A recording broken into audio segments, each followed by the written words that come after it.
It's often assumed that the use of paint in wartime was purely cosmetic or intended to keep structures looking orderly. But that's actually a misconception. During World War II, the choice of coatings and paints was as much about survival and strategy as it was about appearance. Poorly protected buildings and fortifications failed not just because of enemy fire, but because exposure to the elements weakened them, made camouflage ineffective, and even reduced the lifespan of critical supply depots. Armies quickly learned that an investment in proper coatings could extend the life of everything from wooden barracks to steel hangars, sometimes making the difference between operational continuity and, well, logistical disaster. For viewers committed to understanding the often overlooked innovations of World War II, subscribe now to History Vault, where we go beyond the textbook to uncover how small decisions had massive consequences on the battlefield. Most historians focus on bombs, bullets, and artillery, but for armies on extended campaigns, environmental damage was a constant threat. Wooden structures rotted rapidly in damp European winters, steel stores corroded under repeated rain and snow, and canvas coverings deteriorated in the sun. The Allies and Axis powers quickly realized that conventional paint could be adapted to mitigate these risks. Coatings were designed not just to add color, but to provide waterproofing, corrosion resistance, and even fire retardancy. These protective measures allowed depots, command posts, and bridges to remain functional longer, which was critical when replacements were scarce and supply lines were under constant pressure. Camouflage is often thought of in terms of patterns or netting, but the coatings themselves were an essential part of the strategy.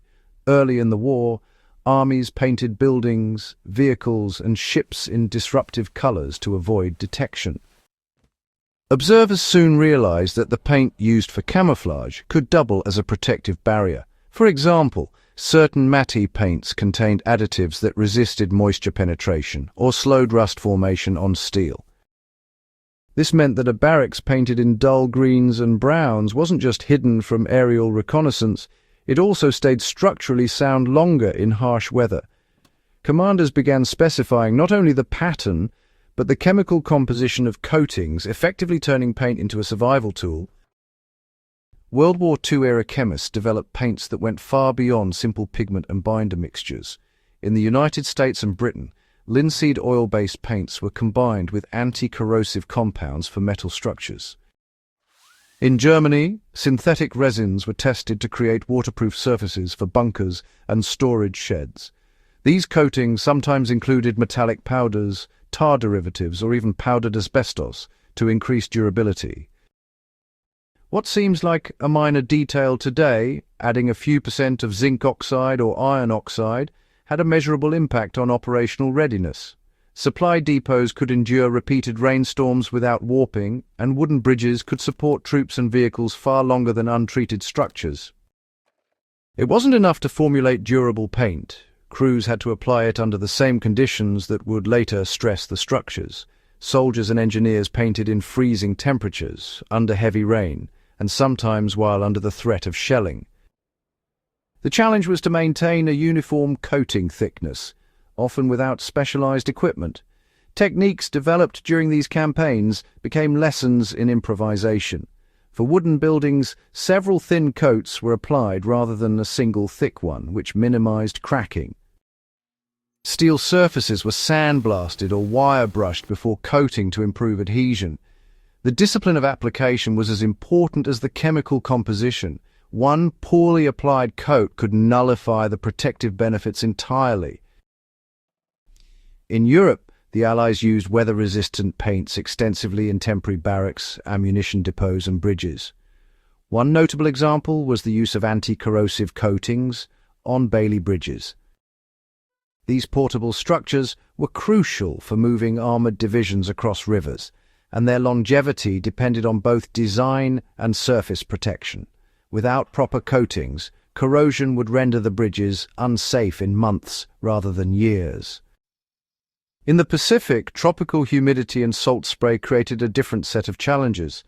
Wooden storage sheds, radio towers, and ship hulls all required coatings that could withstand constant moisture, fungal growth, and even termite activity. Beyond historical interest, these practices hold relevance for anyone interested in survival, preparedness, or resource management.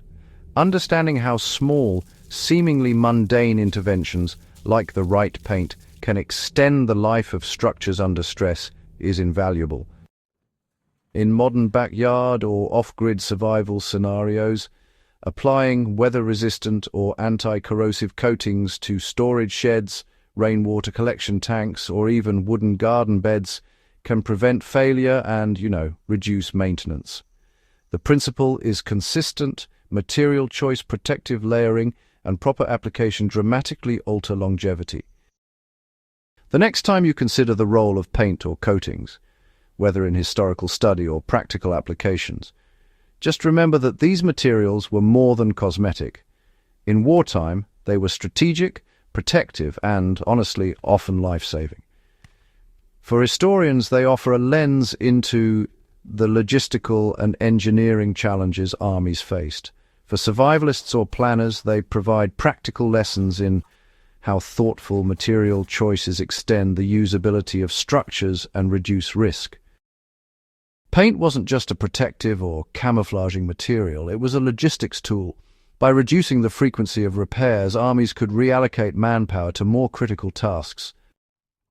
A depot, protected with proper coatings, remained operational after weeks of rain or snow, reducing the need for replacement supplies or emergency shipments. This, in turn, affected planning at the highest levels. Units could rely on stable supply chains, engineers could schedule maintenance more effectively, and commanders could forecast operational readiness with greater accuracy. In many ways, paint and coatings were force multipliers, extending both material lifespan and human efficiency in theaters of war. The innovations developed during the Second World War had a lasting impact on post-war engineering and construction. Protective coatings that resisted moisture, corrosion, and fire became standard in civilian buildings, bridges, and industrial facilities. Techniques for layering and applying these coatings under adverse conditions influenced modern protocols for paint preparation and maintenance. Military and civilian engineers alike recognized that a well-protected structure required not only sound design, but also an appropriate surface treatment. These lessons, born out of necessity in wartime, continue to shape how we approach construction and long-term structural durability. When we think of the Second World War, it's easy to focus on battles, leaders, or technology like tanks and aircraft, but the everyday decisions, like which paint to use and how to apply it, often determined whether operations succeeded or failed.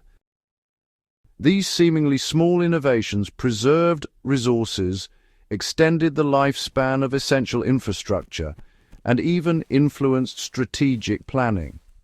Understanding these details provides a fuller picture of wartime ingenuity and human problem-solving under pressure. It reminds us that survival in extreme conditions relies on both grand strategy and attention to detail.